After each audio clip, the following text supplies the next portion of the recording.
Hi, sup, I'm Stench, and today I'm gonna be showing you how to make mirror-like kinda 3D renders. Alright, not quite, but still at least better renders than mostly these that you can find here on YouTube, where you can simply tell that was made in 3D, and to get at least a somewhat industry standard look that you can start working. So, how to do this and why your renders right now might look like the ones I mentioned before, more in this video. The fake do a good job blending in with the road these days, but I still tell the difference. Realness get recognition, I recognize that from a distance. See it from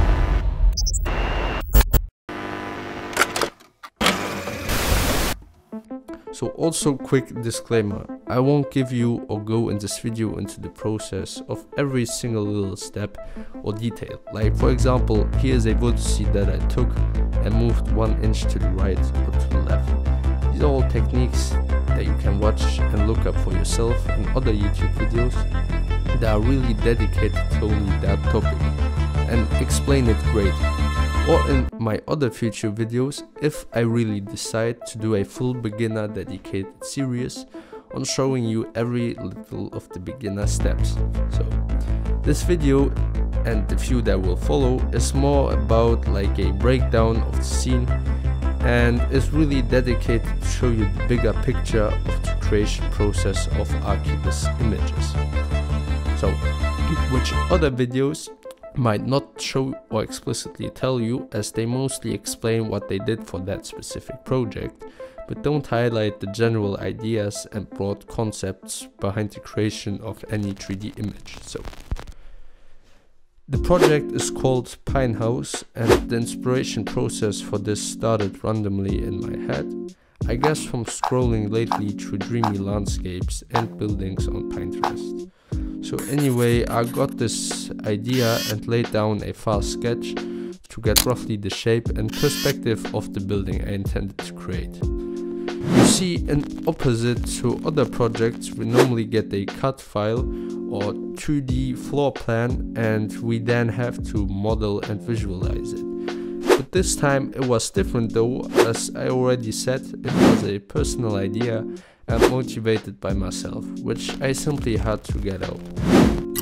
The idea was a round shaped building or open space, looking like a real building, not a fantasy one like the ones I got my inspiration from. So I made 2 circles and a bigger inset cylinder that would be connected by a few ropes or dead trees, leading you to a panoramic view on an ocean. In my mind, I had the region around the Mediterranean Sea in Spain.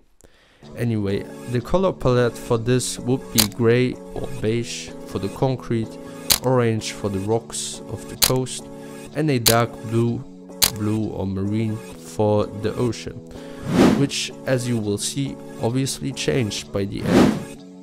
The scenery would also take place in a sunset or late afternoon.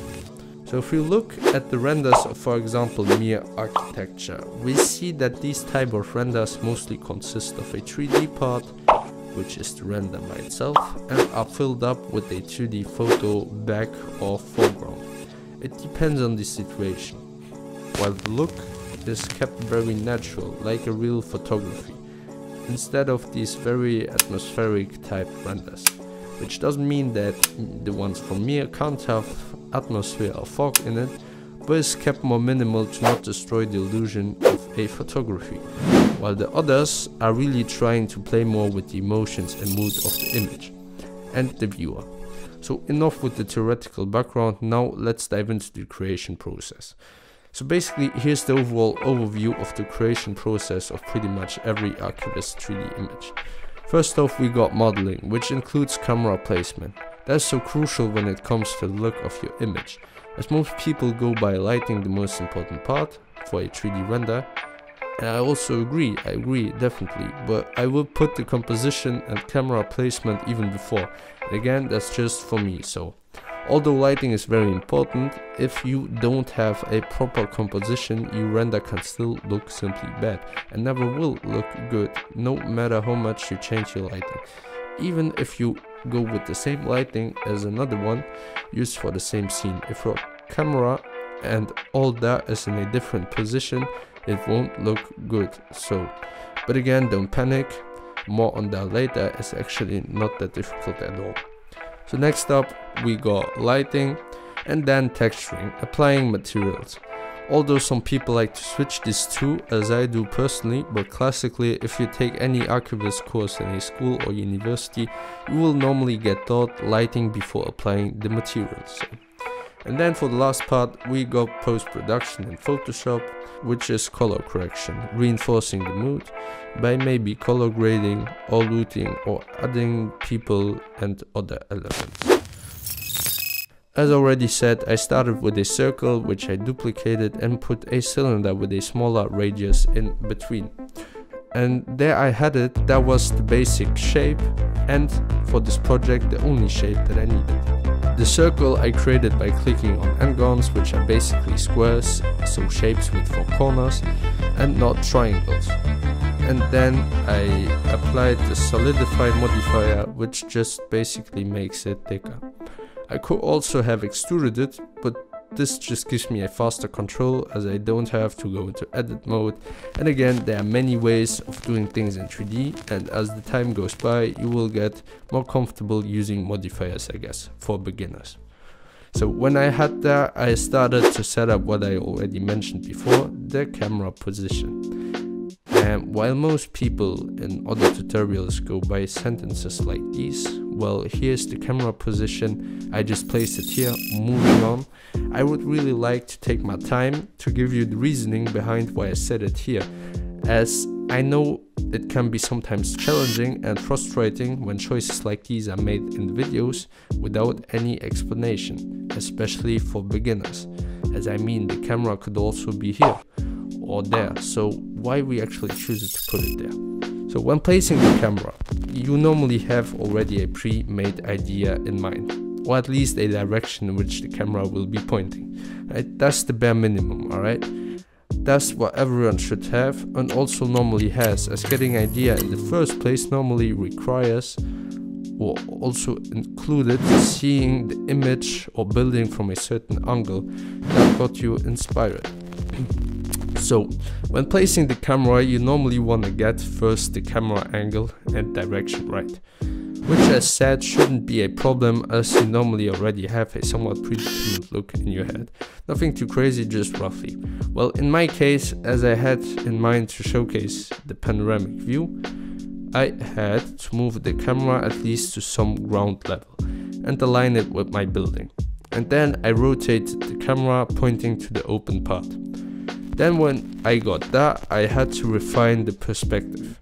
And I knew I wanted to have on one side a part of the wall leading to the view, but really maybe taking only 1/8 or 1/12 of the image, as still the highlight should be the view by itself. Now when it comes to setting this, or in general composition, you can do it whether as I did it by eye, which is also nothing too special, or you can go by general rules of composition that you can also see in paintings, photography, or wherever you want to call it, like the rule of thirds or the golden rule, I don't know, you name it.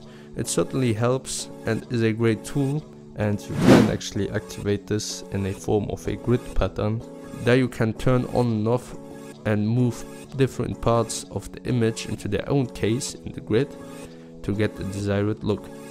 I mean, what I'm doing here in the end is also nothing else than just simply by eyeballing, finding interesting new lines and shapes that I can put into the context of my image and landscape. And in other words, just get a look that gives me a pleasant feeling. And this can sometimes take long and sometimes very short. But this time I was very surprised actually that I went that fast, as I needed only 2 minutes for that. Sometimes I could be sitting there for 40 minutes, so it depends. After that I added trees from the max tree library, which I scaled up, as I wanted to have only the stump, and placed them in a circle using the array and follow modifier, as drafting them by hand would take way too much time. So then I created the landscape, which would be obviously a cliffhanger. For that I created a basic shape in a form of a plane, which I lowered on one edge, till I got the desired steepness I liked, and subdivided it. Then I took some vertices and moved them around with the smooth tool, always switching between camera and viewport view. So and again, for creating this, it's very simple. You pick the vertices that you like, where it would make sense, where you want to have some deformation that you can also see maybe in the real topography of these type of landscapes. And you simply move them around, and not extrude them, but move them up and down, so no astrophysics needed. So you play with it till you get a shape that you like, and again you can look at reference or simply from your head. And at this point I've already set the render settings, which were the render engine cycles, doubled rate and turned on the NLM denoiser. Alright, so now coming to the second part of the creation process, which was actually the one that took me the most time and got me kind of annoying from time to time. And it was texturing. As I said already before in the beginning, I prefer doing my texturing before my lighting, so that's what I did then. Normally I get my materials really fast, but this time, as the image was so minimal, a lot of the image's outcome would also depend on the material choice. So I knew I wanted to have a concrete materials with pores in it. Why do I knew it? Well, I simply knew it as that was the idea in the beginning. I wanted to have a concrete material where I wanted to show the pores, but I had to have the beige tone to it. So setting this up took actually the most time, as I simply couldn't find the right settings where it would be beige and not yellow or glossy. In the end I managed it by simply removing the concrete diffuse texture, which is simply the base color, and giving it a simple beige tone that I also played some time with. So I started by loading the texture in and adjusted the scale, but this time not quite to the original scale, like in the real world, but again by eye, till I liked it, as I really wanted to showcase the holes in the material. And in the end I see as using a simple beige as a base color and not respecting the right scale kinda added up to the look of a dreamy landscape that was so hard striving against for and not trying to recreate. But hey, in the end again I liked it, so why not keeping it? Then for the landscape I used a brown texture from cc0textures.com.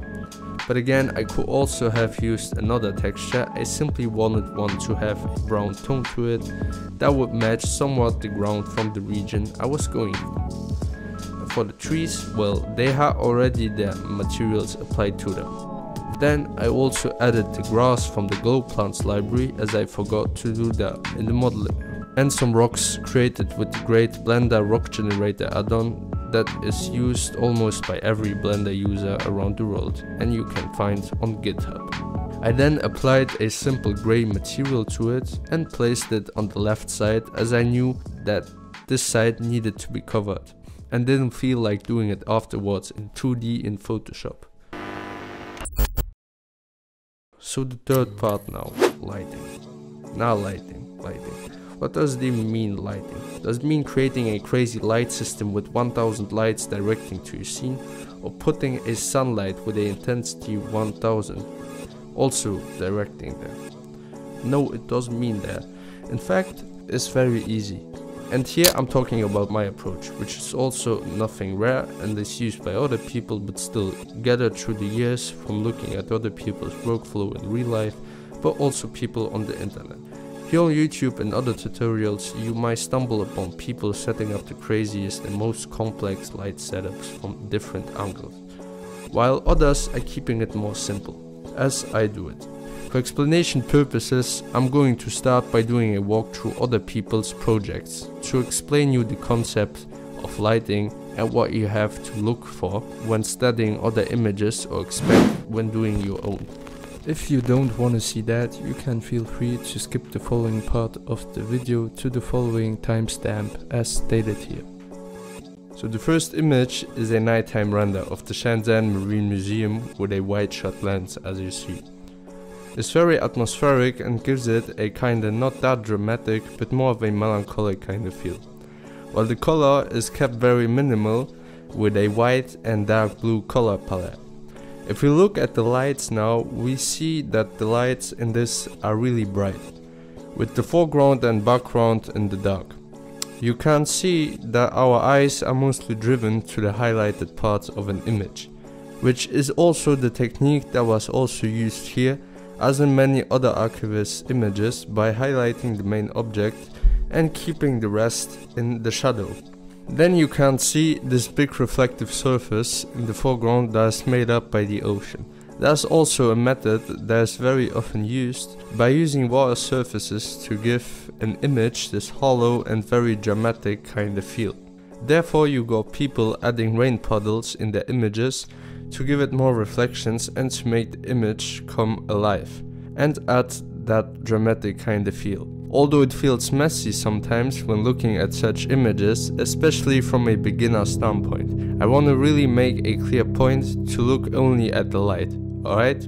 So we are only looking at the light, at that white glowing part.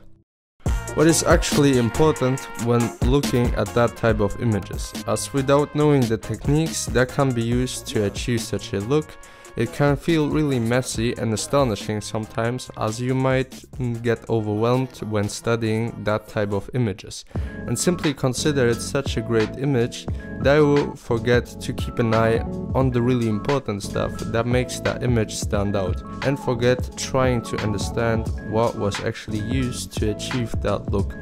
Now, whether or not, I don't know if the background is 3D or not, as I wasn't of course involved in the process of this image. I'm going simply to assume that it's 2D. Although I gotta admit, I've seen this project from different angles, and there were also images that had the water and part of the vegetation modeled in 3D, so I don't know. Anyway, for the purpose of this video, if I assume that it's 2D, it becomes really easy.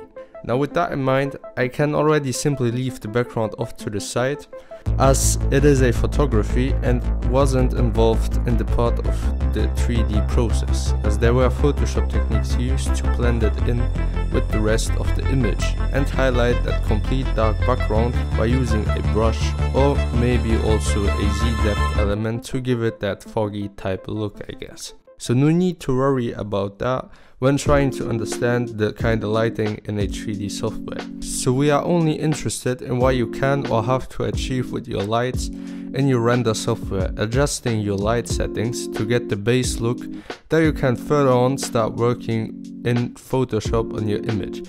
As you gotta understand that that type of images or image is heavily influenced by Photoshop techniques. So there's only a certain amount of things for that image that you can finish in 3D, so no need to spend more time than needed in a 3D software tweaking lights, as the real highlights will be added afterwards in Photoshop.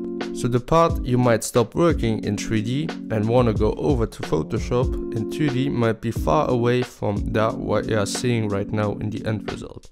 Now that's just for that approach with the Photoshop, as of course you have also a big part of people, and which might be also be the case in this project of the Maritime Museum in Shenzhen, they are mostly doing 90% of their final image in 3D, which includes also adding the vegetation, etc., and only use Photoshop afterwards for some color grading and to add people. So if I remove that, we already immediately see that the render looks already less realistic and shiny without the background. The same goes also for the foreground, as that's also simply, if again is a photography and not a 3D ocean, then the reflections were achieved taking the render, inverting it and blurring it out. And then with a soft brush you would then paint over the spots and lines in front of the buildings where you want to have your reflections in. So now we see the raw light that is actually highlighting the scene is very well, should I say simple or easy to understand, as you can directly determine from where the light is coming from. There's only light coming from there where we put it in. Now, why do I say this? Well, simply because without any other light, the image and our base mesh would of course look very flat.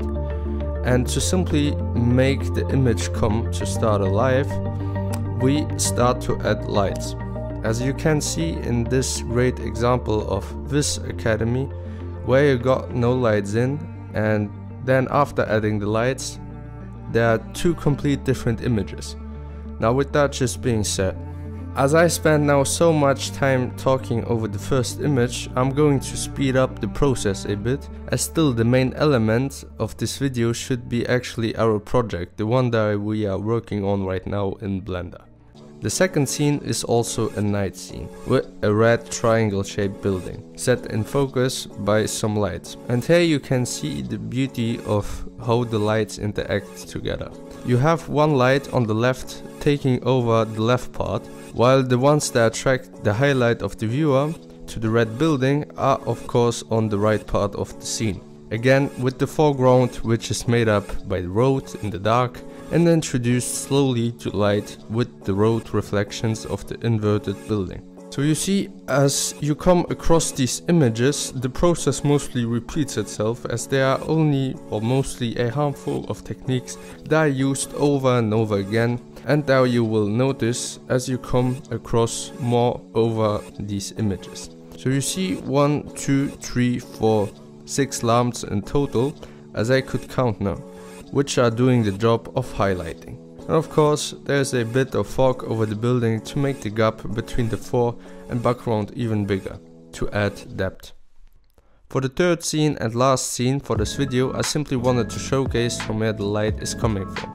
And here you can see that the sun direction, so where the sun is coming from, is from the left top side, as you can see by these shadows beneath the windows on the right side. Although this image isn't of course a render, but still, I liked it. As a bonus here, another daytime render, but this time a real render, where the sun is coming from the front side, leaving the back and the parts that are hidden from the sun in the dark, as you can see by the shadow on the wall. So you see how the different lighting, but also the composition of course with the environment that gives this possibility in the first place to play with the light can have an impact on the different projects. It really comes down to what you really want to achieve with your image. Some lighting is showing more of the architecture, like the typical daytime renders with a blue sky that make up 80% of the demands in the Archviz field, or you have a more dramatic lighting that is playing more with the emotions and mood of the viewer. So it's really important to know what you are aiming for, but again, don't panic, you will get better at this as you do more projects and of course put it into practice. And again, I guess I'm willing to be putting anyway a course online on Patreon or Skillshare that you can likely join, where I will be going over all the important steps to achieve such images. Or making other projects, maybe also commercial buildings like residencies or shopping malls, or videos where I will create one image and change it into different moods or seasons, so that you can see the whole process for yourself. I guess I will be putting the price tag at the beginning at $50 for 4 videos and a one-time payment, but if I see that the demand will get high, I will be putting the price a bit higher. Right. But again, back to my project. So I started, as I do for all my projects, with a simple HDRI sky to get the basic key mood right, which in this case was a warm sunset or late afternoon, I guess, with the sun falling in from the right side. Then the actual lighting process. Therefore I turned all of my HDRI lighting off and worked with a dark background. Now normally you have 4 lights to your option in Blender: the point, the sun, the spot and rectangular light, of which the point light is generally recommended the less, as it simply doesn't represent a realistic light source in the real world, as it throws light into every possible direction. Therefore you got IIS lights, a fancy term that stands for Illuminating Engineering Society. And basically instead of shining into every direction, it just picks like one side and throws light there, just like in the real world, giving you a more realistic result only by throwing in a IIS texture on the strength emission. So the actual process was now simply by playing and changing the parameters, and first and foremost changing the position of the light, as I knew if I was going to highlight anything here, it would be the ceiling on the left. So how you and we all go about this is we have a base mesh or scene with a base lighting, an HDRI, but this looks normally boring and flat, and simply to reinforce any look and give it more depth, we start to add highlights here and there, no matter where, simply where it makes sense. And here of course I wouldn't highlight the basement or backside of my building, as the camera wouldn't capture it anyway, so I only have this radius of my camera where I'm moving myself in. That's why I said in the beginning, it's actually very easy, as you don't have to create any special systems. We only have this area, so no need to go crazy about it. So I tried different lighting settings, different HDRIs, guys, with lights that were highlighting this or that part of the building.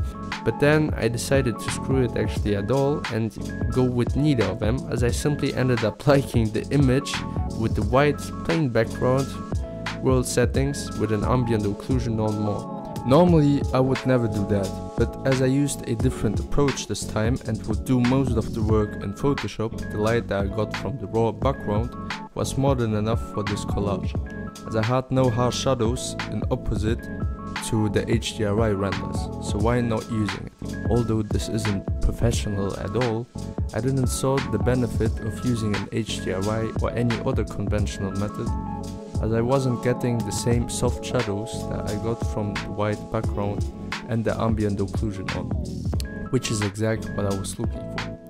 The ambient occlusion basically just is, in really simple words, just darkens the already dark shadows and spots on your texture and corners even more. In this case it was helpful to give me more contrast. So I ended up using no lights at all actually. Why? Well, simply I liked it more. And it doesn't mean that only because it doesn't have any complex lighting or isn't a typical light setup that sometimes, the simple lighting or no lighting at all can look great. In this case it was the more easy and simple lighting that made the job more than right, as I anyway would replace the background, so why not using it? Now I only had to hit the render button, which is F12 on the keyboard. So coming now to the post-production part. Here we add the background and making the look of the image stand out. In the beginning I would use to go on Pinterest and download images from there, but the problem with this was they simply didn't came in a great quality. Although the search engine is still one of the best, or if not the best algorithm for inspiration. But now I guess I understand why people were saying in the beginning to go on websites like Pexels, as they simply have high quality 4K stock images that you can use for your works. Although the algorithm of course isn't nearly as good as on Pinterest.